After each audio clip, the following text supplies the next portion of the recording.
Welcome to the next episode of the Powerless Podcast. In this episode, I talked to the entire band over with Sales Ahead. So Sierra, Joe, Santino, Ryan, and Jaime. I think I said all 5 people's names. If not, I'm very sorry. I am very tired. But we do a deep dive on their upcoming single, which will be out by the time this comes out, called Darting Eyes. We talk about the lyrical content, the songwriting process of it, the fact that Joe was the producer for this, and everything that went into them putting the song together along with their upcoming record. We talk about the music video and the thought process behind that, the references to a JRPG and an anime as well for the music, the lyrics, as well as the music video. We get into just what the band is hoping to see from this sort of what they're calling a new era of the band. I absolutely, as I say in the episode, think this is the best song they've ever put out, best sounding song they've ever put out, and it's absolutely awesome to see that it's very DIY, that they produced this themselves. Obviously, they did have somebody else mix it, but still put it together themselves, recorded it themselves, everything in between, and it's their best product. So that's absolutely awesome. So it was great to catch up with all of them. I really hope you all enjoyed this special episode. I was very fortunate to be able to hear the song before they put it out, so we could kind of put this together and make sure it was out pretty quick to promote the new song. So again, thanks to the whole band for doing this with me. It was by far the episode with the most people in it, including myself. There were 6 people, so I'm glad it went over pretty well. I'm not used to having that many people on here, but it turned out absolutely fantastic to hear everybody's perspective on the song and what they're excited about going forward. So make sure to follow with Sales Ahead on all socials.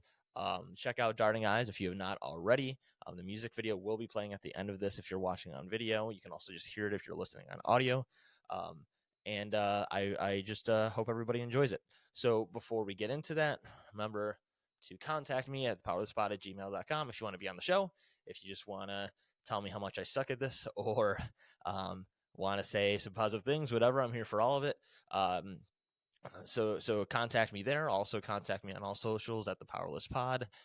There's Instagram, Twitter, and TikTok that you can contact me on. I don't use the TikTok as much. I just kind of post some videos there, but if you want to see little clips as well, you can go over there and see that.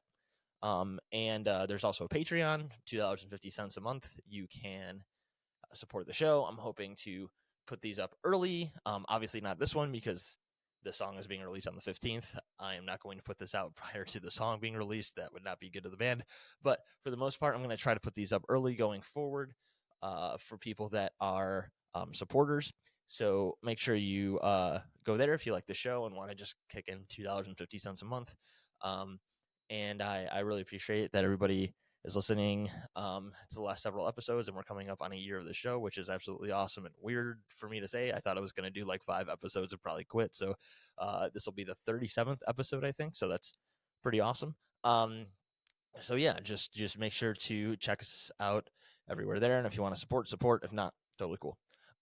Last thing before we get into the episode, I'm recording this intro pretty early, so I'm not going to give statistics because they will be unfortunately way off of where we're at when this comes out, probably the 16th or 17th of November. I'm recording this on the 8th. But just go to ceasefiretoday.com, go to gazastrong.com, contact your politicians, contact people in power, keep up on international reporting on this, and just really do what you can to help out people in Gaza and the West Bank, Palestinians that are facing just an absolutely brutal and violent campaign right now. I just really think everyone needs to do whatever they can. They're in the United States, the UK, Canada, other countries around the world.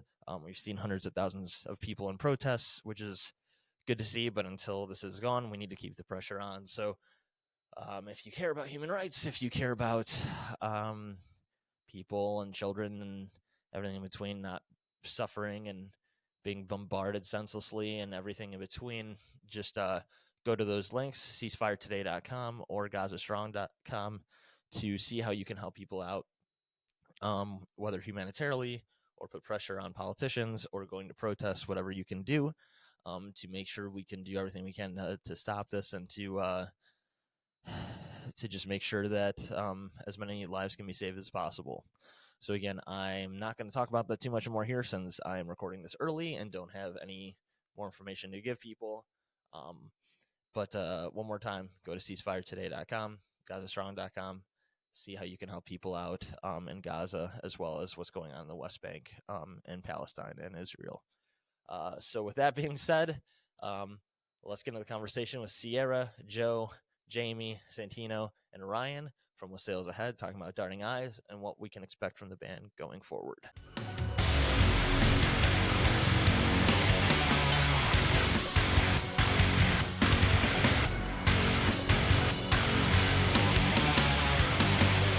So I'm here today with Sales Ahead, all 5 members. We've got Sierra, Santino, Joe, Jaime, and Ryan. I just asked all of you, I do this every fucking time, but I just asked all of you how you're doing before I hit record. But I guess we could start off. You guys just played a show last night, right? Yeah. Yep. I guess Sierra, how did that go for you guys? Who did you play with, and how did everything go with that? Oh, it was so much fun. Really stacked show. We played on Long Island with Staleworth, Tales of Creature, Space Weather, Ice Shield, and Silver Tongue. Basically just a big homie fest, and it was a blast. We played a Sand City Brewing in Lindenhurst. Nice. Well, I'm glad that you guys had a great show, and I'm really excited to talk about what we're here to talk about, which is the newest song that you're putting out that Sierra was nice enough to send over to me to check out the video and the song Darting Eyes. Obviously, the first single for this upcoming record that is coming in spring of 2024. I know from what Sierra sent me ahead of time, Joe, that you actually did the engineering and the production on this, right? Yep. So is this, is this the first time you've done that? Is that things you've done in the past for the band? And what was kind of that experience like before we kind of get into the songwriting and everything with the song? So this is not the first thing that I've done for us. I actually recorded Acid Redux, engineered, mixed, and mastered that one. But we were actually still in the process of demoing out the LP when we figured out that we were just gonna track it ourselves. So we were just like, all right, switch into album tracking mode, and that's how we engineered it ourselves. So what was I guess so you did that with Acid Redux, you've done this with this newest one. What does that feel? In the past, I'm guessing you worked with other people that kind of, producer or whatever else that tracked with you guys. Was it more enjoyable to do it that way? Was it a little more difficult with these last 2 songs to feel like you have to steer the ship and there's nobody guiding you creatively? Or do you feel like you have a pretty good handle on that more in the DIY aspect of things? I don't know if, Joe, you want to go, or if anybody else. I guess I should start coordinating here. But yeah. No, you're good. I think Joe should lead, but I would love to hear everyone's thoughts since we've now experienced both. Mm-hmm. Oh yeah, no, it was great. Sierra had a really heavy hand in producing alongside me. So it definitely did not feel like I was steering the ship alone. But the whole idea of engineering the record ourselves, I think it just came out of necessity because, like in the past, like the sound that we got from our releases wasn't as true to ourselves as we wanted it to be. So that's why we took this route. If anyone else wants to chime in, please. Yeah, absolutely. I guess I could. Jaime, what were your thoughts on that with the production side of things, with the more kind of DIY collaborative of just the band approach to this? Yeah, I mean, I feel like with our past experiences of like recording with other people, I feel like we sort of like as a team like have a clear idea of how we want like our songs like now to sound, and so I think we were kind of up to the challenge of like doing it ourselves at this point, Yeah, absolutely. That makes a lot of sense. I mean, I think with bands, there's kind of two schools of thought. If you're confident that you can get your takes done well, and you're confident of like your idea on what tone should be and all that kind of stuff, like why bring in a middleman? Where a lot of people, there's other bands that would totally say, like, some of my favorite bands of all time, I'll listen to a podcast and they'll admit, like, if we had to do this ourselves, it would be garbage, right? So it's good. It's great that you can have that, because also, to be honest, just from a logistical standpoint, I actually talked to the guys from Pulses about this same deal with their latest record, which I was blown away that they did everything pretty much, DIY as well. Yeah. That like, when you're confident in it, it actually, in my view, again, I'm a just amateur dumbass with this stuff, but like, when you can eliminate that and kind of eliminate it feeling like a job a little bit, and you're just there with the band and you're able to collaborate together, especially 5 talented musicians as you all are, I think that just makes it easier. And then you also don't have the time constraints as much of, like, paying by the hour or trying to fit something in, when, like, instead you could just meet up together for a lead that you're recording, or, like, whatever additional production you need to do. And there's just less of a crunch time, which, from what it sounds like, I mean, all of your previous releases have been fantastic, but I'm sorry, I'll get to Ryan and Santino as well here. I don't mean to ramble so much, but this latest song, the first thing I thought of when I heard it was, like, this is the biggest sounding song you guys have by far, to me. Also, I'll get into that. I just think the riffs rip, and the melodies and everything else are awesome. The video was great, but that makes a lot of sense, that it's more of a DIY approach. You get to handle it the way you want to, so then it's a better product, right? That makes a lot of sense. After all of my rambling there, Ryan, do you have anything to add from what everybody else has said, from the production angle here? I mean, Joe and I have been working on songs together for probably close to a decade. We were in a pop punk band together before, with Sales Ahead. So honestly, it's just the process that we've had for so long. So, it seems to work out pretty well. So Joe doesn't take enough credit. He's very good at what he does. Yes. Oh yeah, That's for Shout sure. out Joe for Especially- 100%. and if you- 100%. And if it's, like, not broke, don't fix it kind of deal, right? If you work that long, like, why bring somebody else in the mix that can fuck it up, right? Santino, any additional thoughts on that? Yeah, definitely. We got to give Joe so much credit because he is extremely patient, and I really look up to him as how skilled he is at engineering stuff, and he's always making me better by exploring my strengths as a guitar player and then bringing up my weaknesses too. So, shout out to my boy Joe. Mm-hmm. Aw, Always. you guys. Yeah. It really is that good. Yeah, Joe's Yeah, a great it was, springboard to, like, like, put tracking ideas everything. with and stuff. Yep. Yeah. Yeah, the whole tracking experience was just amazing, and we just got to chill at his house and just get it all done stress free, pretty much. Yeah, Yeah, that's and the that's what you thing. were saying, Brandon. Like, we just, like, on the weekends, whenever we had time, we just met up and, like, laid a couple tracks down, and that's how it came together, just in, like, a couple months. Just in our spare time, whenever we could, we just laid tracks down until it was done. Yeah, and to add to that, that was the biggest downside. Unfortunately, because we all work full-time jobs, like, this album took us as long to record as we did because, like, we have full-time jobs. Right. And, like, Joe is, like, pretty much working a second job by recording this record, which is such a huge, like, solid for us in doing Yeah. that. And, like, not only, like, did he do that for us, but, like, it sounds amazing. In the past, we've also had really awesome experiences, like, working at studios. And we love it because it's, like, so much fun, like, time of our life.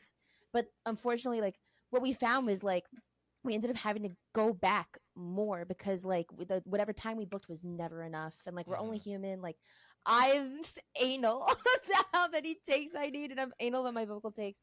And then, like, when we recorded Fear and Loathing and Murder, I actually got sick on the last day, Mm-hmm. potentially of COVID, February 2020. So, the big upside to this was that, we were working on our own schedules and had that liberty.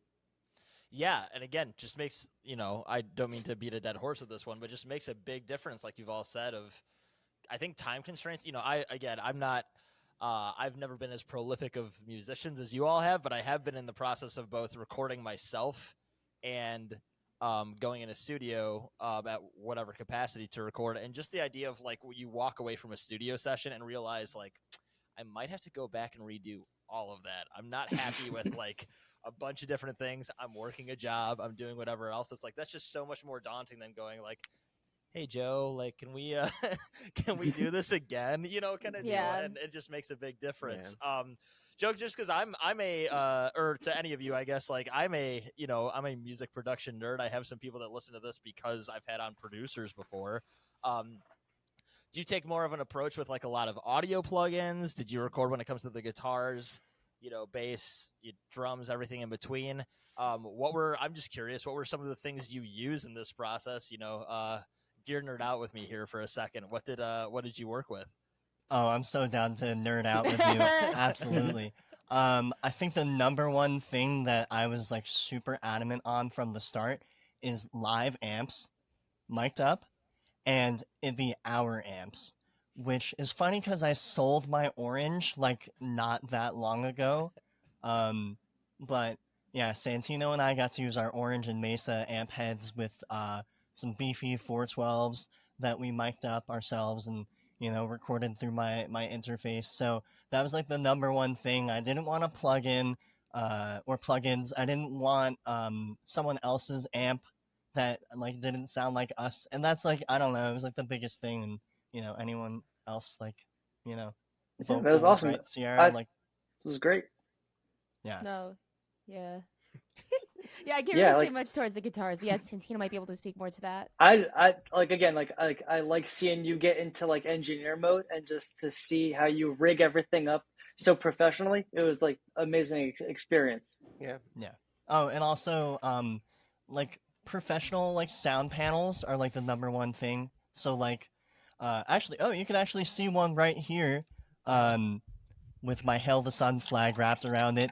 But we tracked vocals right back here in the corner of my room with like a whole bunch of these sound panels just rigged up to create an isolation booth. And that's also like how you get like super tight sounding vocals. Those like the really thin triangle shaped panels that you can have on your wall. Those only absorb frequencies that are like super high, like 2K I think or above or something. So yeah, these things were integral in getting the album sounding really tight vocally. And then when it came to drums, I only ask this because this is how a lot of things go, and either way is fine. I'll be honest, I use plugins because I am in an unfinished basement here myself. It'd be a little difficult. But did you do live drums? Did you use drum plugins on that one for sampling? What was the process there for either Joe or whoever else was? Ryan, I should have had you guys all introduce what you do in the band. I'm a great podcaster. That's fine. But Ryan, you're the drummer, correct? No, I'm not. He's I'm the not kazoo player. He's just a guy. I'm just kidding. I was gonna say, I was like, God damn it, I'm so gullible. All right, but what was the drum recording process with that? Did you use samples with it? Was it a lot of live recording? What was the process there? Yes, we actually used we used Ryan, spill the beans. We used get good drums. It was just financially made more sense for us. Yeah. So I would sit next to Joe, and he is like a master with this. I would tell him what I'm going to play. He's like, okay, and just types it like it's friggin' nothing. And just plugs it right in, and it's exactly what I want. It's basically exactly what I would play. It's just, program things instead of me. So I mean, get good is such a lifesaver because before that it was Superior, which was like 3 times, 4 times as expensive.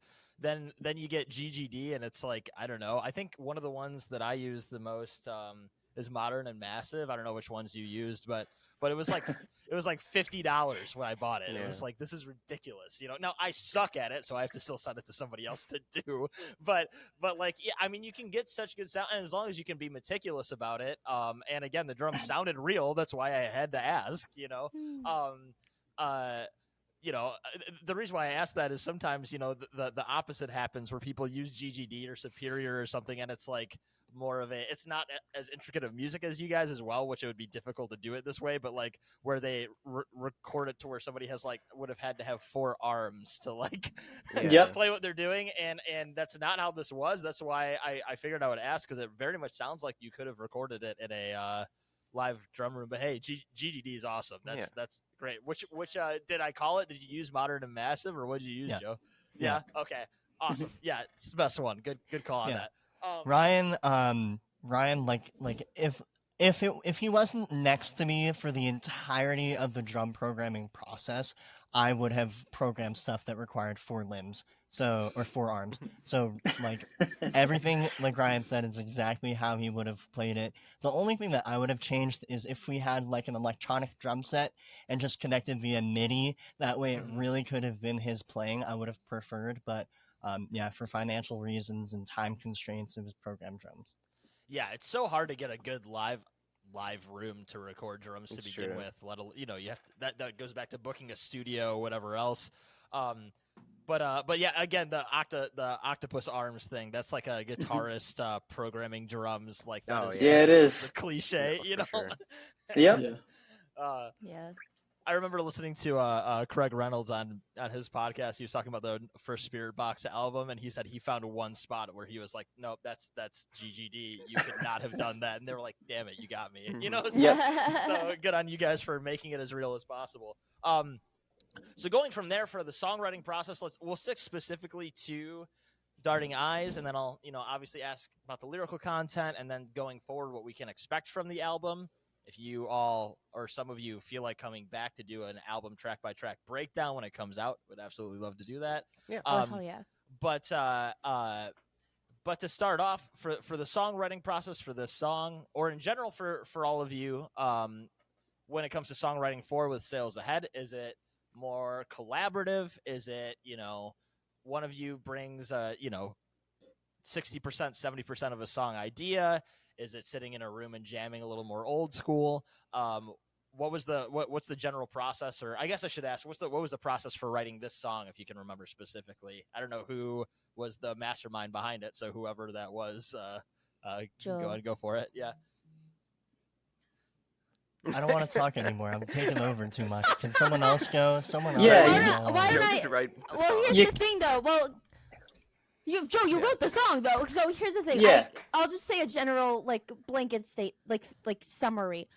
With this album, a lot of it was actually collaborative. Some of the songs were completed almost in full before they were brought to us, and this is one of them. Okay. So it was completed. Joe wrote pretty much all of it.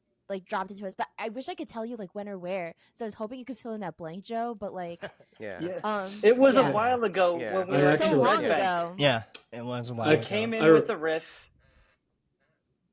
I remember exactly when it was. We were at the Yep. practice studio in Shrewsbury that we've Yes, only been that's to the one, yep. 1 or 2 times. And Joe's Yep. just like, I What? wrote this. He's like, I Yes. wrote this really cool riff, and he just Came played with the riff. and we were just like, dude, that's like That doesn't sound like that's anything else that awesome. we've done. Shrewsbury. Oh wait, Totally the different. Oh, Red Bank No. 2. Yes, the one yeah, that was you above. made it as a Red Bank too. Sorry, Yeah. a local spot, It's- Brandon. No, like- you're It's like good, right. you're good. It's like Second right outside location. of Red Bank. Yeah, on that fucking street. Never Yeah, mind. that fucking- me. that fucking Yeah, street, the fucking yeah. street, The you fucking know? street. Yeah. Yes. So That's at Red Bank too. Red Bank. Okay, fine. Red Yeah. Bank rehearsal too. I do actually remember exactly when and where I wrote the first half of the song, and this is gonna be what's the word when you steal from your job, when you steal time? Work time theft. Time theft. My Time theft. Time theft. What So, everybody should do more often. Yeah. Yeah. Sierra's like at my the- favorite pastime. Allegedly. at- Allegedly. Yeah. Allegedly. Yeah, allegedly. At the time I worked at Guitar Center, I worked in the operations department, which was a 6 a.m. shift. So I would go into GC every morning at 6 a.m. And my favorite part of the morning shift was going and checking out the used guitars that came in the day before. So, I'm just going through, making sure they all have tags on them and stuff. And I see this fucking Ibanez, and I pick up this Ibanez, and this thing rips. And then I shit out the first opening riff. And then later that day, I was on my lunch break. I picked that same guitar up, and then I write the main riff that is in the. I don't know if you saw the TikTok that we put up 2 days ago, previewing the main riff. Yeah, just chilling at Guitar Center. Hey, that's great. It's good. It's good, especially when you're working at. It's not like you're working at a mom and pop guitar shop at that time where you would feel bad, like Right. I should be doing something. But you're working at a Guitar Center. They probably ripped. I'm not saying you, but somebody could have like ripped somebody off for like buying that guitar for $100 or something and like put that up there or whatever else, right? So that's great. You got something out of it, and also that riff. That's again. I think I said this to you, Joe, the last time we did an episode, which is God, almost like a year ago, I think now. But but your guitar playing is so intricate. It makes me, both of you actually, Santino and Joe, both of your guitar playing. Whenever I listen to your music, I'm like, God damn, I got to get my chops up because this is like ridiculous. But like this song has such a good mix of both doing that and also not going like the full tilt like. Some prog bands, I guess, like really overdo the shreddiness to the point of Noodle like, soup. yeah, noodle soup. That's a good, yeah, where it's like, let the vocals breathe a little bit, let the bass Right. breathe a little bit, have a cool drum fill, and like don't make it all about just like straight up, just like how many frets can I hit in 1 second, Yeah, it's And not trying to sound like a guitar exercise. It's supposed to serve the song, and we did that with every song on the album. yeah, and I would say like the opening riff, it's kind of got like a cool polyrhythmic feel to it, but by no means is it like all over the place. There's little cool, endings or transitions at various points, right? But like, but I don't know, like it just like really, I lost my train of thought here because, like I said, I have a short-term memory of a newt, but squirrel, whatever. But it was just when I listened to it, it was like the biggest encapsulation of that of what you and I talked about with prog music, which is like you should do whatever you want in the music, right? Like that's what prog or like prog hardcore.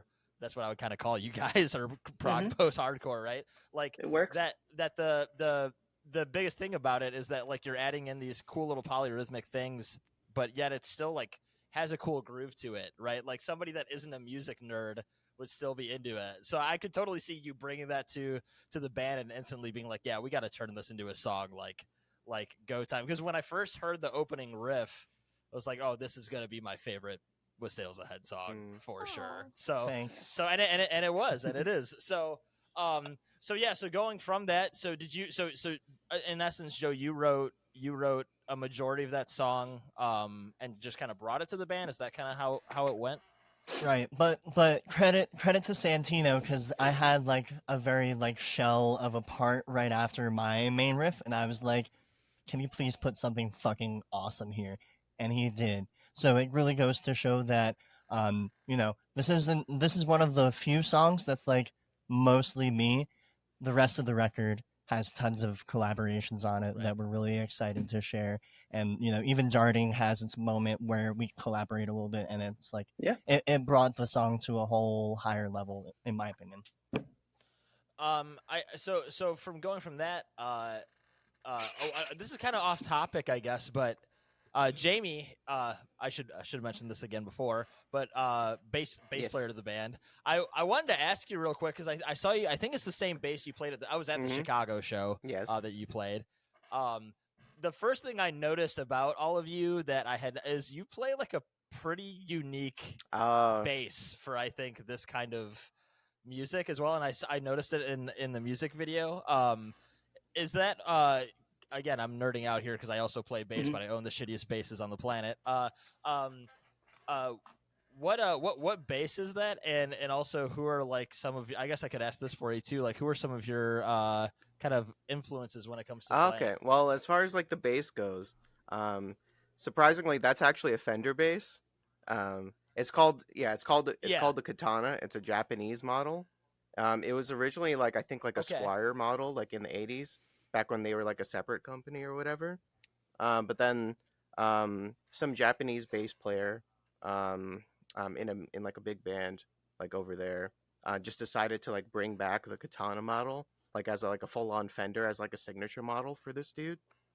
And as soon as I saw that it was like available like on Reverb, like I just went and bought it just like without even caring how it sounded. I just was like, let me get this and like we'll see how it feels, see how it sounds.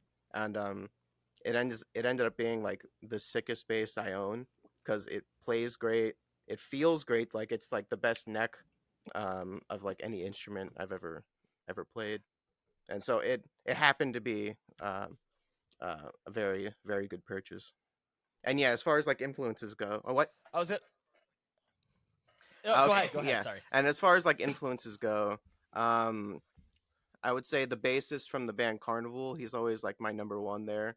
Um, yeah, and Hell yeah. Nolly from Periphery, well, who ex Periphery at this point, for sure. Like Right. those are like main two, and then there's always like a bunch of other influences here and there.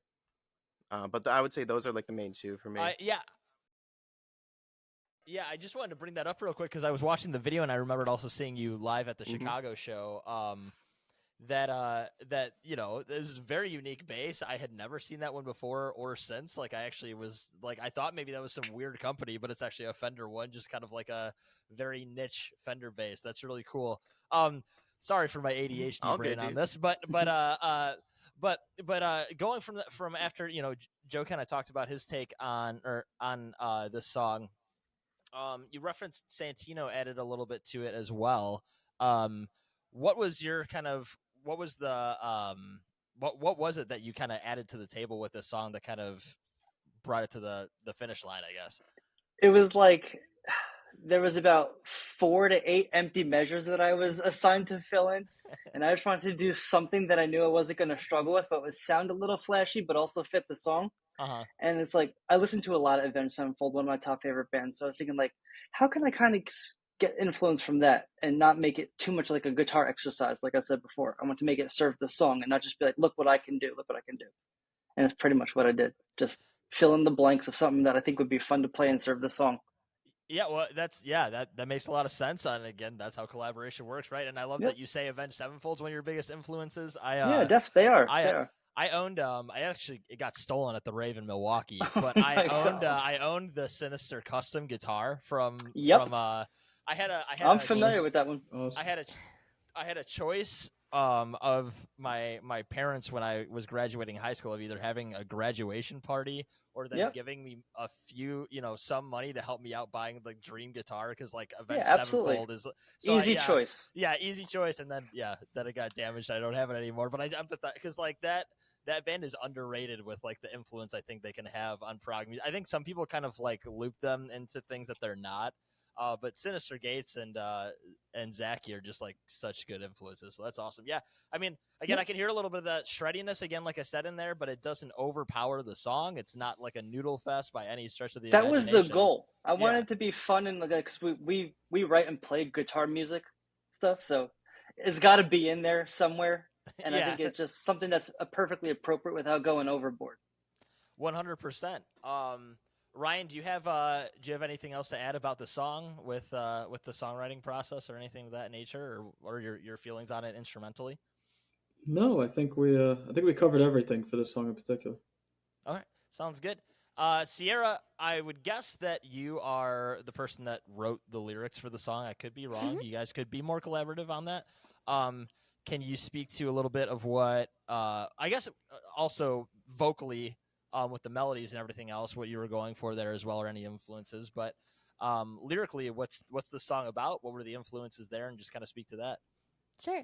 I guess like to address the vocal influence thing, like right off the bat, like real quick. For this song, like I have like vocal influences that are like pop R&B, like Kalani, Ariana Grande. I also have vocal influences that are like Anthony Green, Kurt Travis, like, and I try to marry the two. Like those all kind of come together in what I do. So this one obviously is more of kind of like a 2000s like post-hardcore track. So I definitely leaned into that kind of like structure melodically for this song because it's just what felt right. Lyrically, I wrote about anime. I wrote normally I just will do a lot of introspective material lyrically. And I wanted to really push that on this record. This is like a song where I decided to just not write about myself or my own feelings on a thing for once. And I'm glad I did that because it was a fun challenge. the song lyrically, I took a lot from the anime Fire Force. That anime has some of my favorite openings. They did a track for like the second season or like the second half of the first season where it was all in English, and like I was like, damn, like what if we like wrote a song that could sound like it could be like an anime opening, and like, you know, what would that look like lyrically? So I kind of dug into the themes of they, I don't know if you've ever watched the show. Have you watched Fire Force? I have not. No, I'm not familiar with that one actually. No. Okay. So yeah, they're like anime firefighters that fight demons, Awesome. called infernals. Yeah.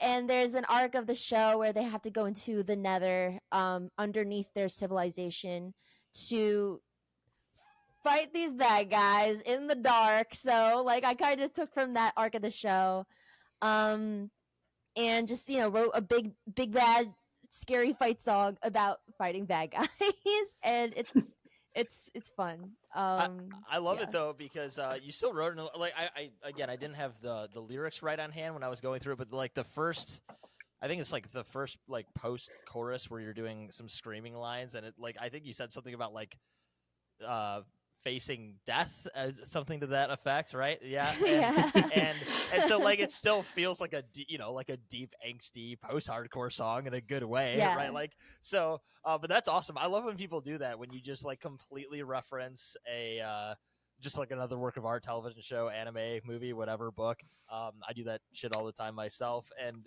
yet you can still make it feel like a universally, like somebody like me that has no idea. Like I like anime, but I don't know that at all. It wasn't like I was like, I have no idea what this song's about. This feels like weird or anything. It was still very universal. So that's cool. I wanted to say, and again, not to like toot your guy. I feel like I say this to everybody now, but I just love music so much of everybody I've brought on here. But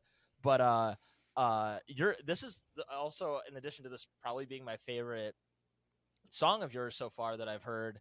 The vocal delivery was really fantastic. There was, Thank like you. just a little bit of grit you would add on to the chorus lines, as compared to some of the verses, which were, very clean and melodic, and then going right into the screaming parts. I don't know. It was just, I feel like one of the most dynamic deliveries I've heard from you vocally from this band, and it really fit well with kind of the juxtaposition of like the different transitions. And I know I also said for you for the instrumentals on here, the main riff at the beginning is awesome, but there's the second, the kind of other kind of slower transitional riff. It kind of felt like a little, I felt like a little Rage Against the Machine in there almost, Cool. which probably isn't one of the influences you were going for, but that's one of my favorite bands of all time, and I kind of heard one of those like almost like pentatonic slow transitional riffs in there, like reminded me of that as well. So again, in general, just vocally and instrumentally, the song kicks ass, and I hope people share the hell out of it when it comes out on the 15th, because it definitely deserves it. Thank you. Going from that, obviously we could talk about the music video a little bit. I don't know who was the driving force on that. And I actually didn't see, I don't know if I had a note of who was the videographer on that or anything, but fit the song really well. Can anybody kind of speak to what the idea was behind that one, or where the thought processes was for the development of that? Well, first we'll take 5 minutes to just absolutely gas up Chris Kunichuk, who has done all of our music videos, all of our like principal like video content since 2018. Huge homie. So shout out to him. He's gone on to do very incredible things for like the Wonder Years, and a lot of really significant bands. So so grateful to have him in our corner. I write the treatments for all our music videos, and so like obviously we couldn't do anything Fire Force themed because fire, but and demons. But I played Persona 5 Royal like starting like last year. I don't know if you ever played that game or like heard of it. Okay. It's a JRPG and it's amazing. And so like I have always like, even before I started playing it, like I always like that art style. Like the Acid Redux art from like last year was like vaguely inspired by it. So, um, planning out the music video, like I thought it would be an attainable and funny thing to do if like we were kind of like the video game main characters who are students. Instead of students, we are like teachers. So the theme is like we like stay after school and we like explore the building. Like it transforms and it becomes like this distorted version of the real thing, and we're basically just like creeping around looking for clues for like missing students and bad guys. So I wrote the treatment, and then I worked with Chris to secure a location for it, which was very difficult. We like had someone, our friend Frank, came in at the 11th hour and was like, I have a college that you can shoot at that's abandoned for free. So we Wow, that's trucked up awesome. we trucked up to New York one day on a very hot July afternoon, and we inhaled a shit ton of carcinogens for 7 hours and banged out this this music video, and it was really fun. Like we dressed up and we had weapons. I always write weapons into our music videos because I think it's awesome. I will Yeah. continue to do that where possible. I had guns. And yeah, like this is probably the most elaborate music video we've ever done, and I hope people appreciate the attention to detail. There's references to Persona 5. There's references to the Sequoia Throne Protest the Hero music video. Mhm. I hope people will catch that because we did our best to throw that in, because I thought it would kind of work together in some weird way. And yeah, that's basically like the gist of it. Well, yeah. Again, like I said as well with the song, I would agree. This one definitely felt like a step up production wise for all of you for the music videos you've done. And I thought it was really cool, kind of the distorted, and it felt like in every frame of it, because I made sure to watch it several times to try to catch little things or whatever, of like the outside world being kind of like that red and blue distorted, you know, view. I thought that was really cool, and everything about it seemed really meticulous. I caught all of that, and also there was a little aspect of it that just reminded me of like when you're all drawing on like the map or the outline of the Yes. it felt very like in a good way, like a cool homage to like mid 2000s heist movies, like all those like Definitely. you know what I mean, Yes, like those yeah. glossy, like high action, high production ones that were like so over the top in the best way, and I absolutely loved that. So yeah, agreed. Anyone that if it's all right with you, I guess I should ask you this beforehand, but I usually play a song at the end. Obviously, we'll play Darting Eyes at the end when this comes out after the song's out. Then I put the video at the end, or I can also just put the song at the end as well. But I really think people need to check it out along with the song. I don't always say that with music. I think people sometimes should check out the music on its own and then watch a music video just to kind of get the real gist of it audio wise. But I think it really adds a lot to the song. Like it really I'm all is glad. very cohesive, I guess. Does anybody else have any thoughts or any memories of when you were filming that, what it was like, and what you kind of enjoyed about it in relation to the song? Oh, we all have mesothelioma after recording that video. That's all I'll say. I drank a lot of water and inhaled all the asbestos in New York. It's all concentrated at that point. The price you pay for a good music video, right? Like Worth it. And it was free location. And a free I guess mesothemia, that's the price, right? Like I mean, for a good time, not a long time. Just right. like with the production of the song, Joe had to take time. The time is the currency there. The asbestos is the currency you had to pay. It shaves away more of our time. Yeah. Yeah. It's all about the time, right? Oh man. That's I also, I made them do so many anime things. There's like a part where like the head turning yeah. thing. That's such an anime opening thing. Oh, I yeah. was like, everyone get in the line. I was like, really? And we're just gonna turn our heads towards the camera, like. Mhm. like Yeah. right on beat with each one. I thought like the coordination of that was fantastic. Yeah, because there's conveniently Yeah. 5 of those Almost like a rhythmic Power hits, Rangers thing, too. so It's it fit perfect. perfectly. Yeah, that's kind of what I thought of, and it was just absolutely fantastic. Because again, like the video has like this, there's a lot of dark coloration in it. A lot of you are wearing all black. There's weapons involved and everything else, and then you'll make sure to throw in a little bit of like cheesiness just to have fun with it in the best way, right? Well, that's great. Does anybody else have any other things you wanted to say other than I cannot say that word. You said it better than I can. But other than asbestos and the actual thought process behind the music video, anybody have any other thoughts on that before we move on here? It was just Yeah. it was a I fun don't- one, fun day. That's all. Yeah. It was worth. Another It was worth shout it. out for Way Chris worth it. Kunachek. Yeah. Always. Yeah. Yeah. There's no one Well, better. yeah, absolutely. Yeah, that's cool. That's cool to hear that that Chris has done all of your videos up to this date, and it's kind of cool. The more I hear about bands that do that more often as well, where you it's kind of like when people stick with an artist, right, for album arts or whatever else too. Yep. It's kind of like an added member to an aspect of the band in a way, right? Yeah. Because Yeah. you can just kind of feel the growth of the vision you have with a singular person, rather than like, all right, here we go. We got to really make sure this person's understanding the view we have on this. It's like, no, you've worked with them several times. You're good to go, and that's great. It shows in the video again. Super cohesive, super fun, and super intricate, which is really cool. Last couple things, I guess, here. Like I said, if you all want to come on when the album's actually out, which is in spring, right? Well, I'm sure there will be announcements about.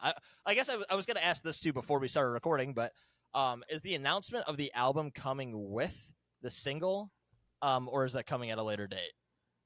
It was originally supposed to. That Okay. is why Darting has its own single art, and I drew the single art. We were going to just use the album art for every single we drop leading up to it. Mm-hmm. But some stuff happened along the way, which is to be expected when you're working on a full length. There's so many steps you have to take to get to having your masters in hand, and just so many moving parts. So timelines got shifted, but we didn't want to end the year without dropping something. We have been talking about this record forever, and to not have something to show, like, we finished the record, like, we're so proud of it. Like, is there not one thing we can drop before the end of the year? So, we felt strongly, like, let's get Darting out as soon as we can. And like, I would have loved to announce like the album and pre-orders and everything with the single, but it's gonna be a minute now. But I think that's kind of for the better, because like it's also weird when a band announces the record like 6 months in advance and you're like, okay, and then it's like just kind of that information kind of just floating in the ether, and like I feel like interest wanes. So this is our first rodeo, so we're gonna make mistakes. I'm gonna make mistakes, but it's all learnings. And like, I think the plan that we have in place now is probably the best plan for our particular situation. So I think it's all gonna go great. Yeah, I mean, well, and again, that's perfectly fine. What you said about the how bands will announce way too far in advance, especially as a band at your guys' level, which I think is like the hardest in some ways to be, where you have a fan base, but you also, like you said, all work full-time jobs. You all have to do almost all of this yourself, right? Like it's gauging of like, okay, do we announce this far ahead and like space out these singles this far and all these different things when you don't have like a record label team, or you don't have this or that you're working with. I think it's like it makes a lot of sense to do it that way. And honestly, like ending the year, you're putting this out mid-November, ending the year with a song and a cool music video that's quick. It's with the video, it's 3 minutes and 30 seconds, 3 minutes and 28 seconds, not a long track, just an energetic, fun one. I mean, I think that's good. It can stand on its own, and then when things are ready to get rolling, that works out fantastic. So that's a good call. I guess last thing I'll ask as a little teaser for what's to come.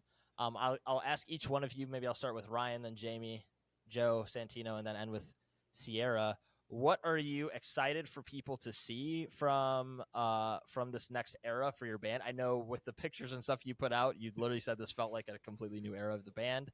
What are you excited for people to hear from you? What do you think people will be surprised by? Just kind of speak to what you think will be exciting for people going forward with this release and the upcoming album. We've added sort of like a prog metal-ish part to our music that really shines in this record, and it's honestly my favorite part of the record. And I think people are gonna really, really enjoy that for whoever likes heavier music. So that's definitely something I took from the whole record. Awesome. Yeah, Jaime? yeah. I think pretty much everyone will find that a lot of the songs on the record will sort of kind of have like this like darker edge to it. Um, like even there's a couple songs which aren't as like intense, but they still have um a big gravity to it. So I'll say that, just just the edge. Awesome. Joe? I don't know. You two kind of covered it. I mean, listen, You could say the same things in a different way, you know? Nothing is indication of what we're doing next. Like, if you think we're moving in one direction, we're not. And if you think we're moving in another direction, we're also not moving in that direction. That's Great. it. I like it. Cryptic as fuck. I love it. Awesome. 100%. I love it. I love it. Santino, any thoughts on all this? Yeah, I think like if you're a fan of the band and you like when we do riffs, when we do shreds, when Sierra does screams, it's like you're gonna love the album as much as we enjoyed making it, which is like a ton next level. So there's something for everybody on it, and it's just taking what we like to do and taking it to the next level. Awesome. Sierra, final thoughts kind of on that? Oh, I gotta go last. Okay, I Yeah. will do my best. Don't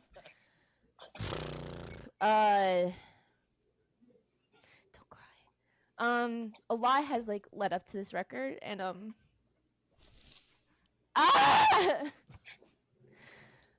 I think people can expect like this is the hardest we've ever pushed ourselves musically as instruments as musicians. This is the hardest I've ever pushed myself lyrically, vocally. Like expect a lot of screaming, but like singing, like I really, meticulously like worked my ass off to try to make these like the best takes I could. I think that wherever you kind of joined us on this journey that is with Sales Ahead, like there's something in it for you. Like if you like the shredding and the screaming, like yes. But if you loved Morning Sun, there's stuff on there for you for sure. And I think I'm really proud of how it speaks to our versatility as a band and as songwriters. Joe's right, like it's no indication of where we're going next, but I think it really plays to our strengths and what we can do. And it just, a long time ago, like we were still figuring out who we were and like what is our sound, like what do we do, and like even now, like I feel like we can pinpoint that more like concretely, but at the same time, like this album like makes me realize like how infinite our possibilities are like as a group and how much we can do. This is like just really is what Sales Ahead too, because like there's like in like this could open up so many doors for us, just like even creatively speaking. So like I'm really excited. It makes me excited for the future. I hope it makes people who listen to it excited too. And yeah, definitely get really hyped for it. There's just so much to really dig into, and I think so, and I hope people feel the same way. Yeah, well, and again, like you said, this song doesn't mean that anything else on the record is going to sound anything like it or whatever else. Mm-hmm. But if this is an indication of the quality that's going to be on this, people should be stoked. And I think it's going to do big things for you all. So I appreciate your time on this. At the end of this, for everybody listening, we're going to play Darting Eyes from With Sales Ahead on their yet to be announced album coming out next year.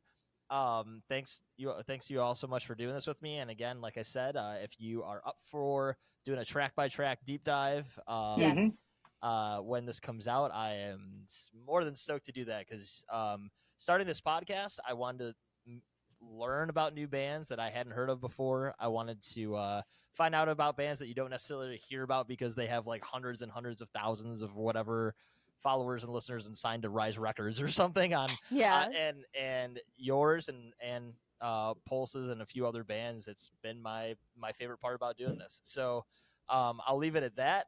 Definitely check out the new song. Pre-save it. This will be out after the song's out. Go check it out. Save it. Listen to it and follow the band. Sierra, Santino, Joseph, Jaime, and Ryan, thanks so much for doing this. I really appreciate your time. Thanks for having us. Thanks, for Brendan. having us back. Thanks for having us.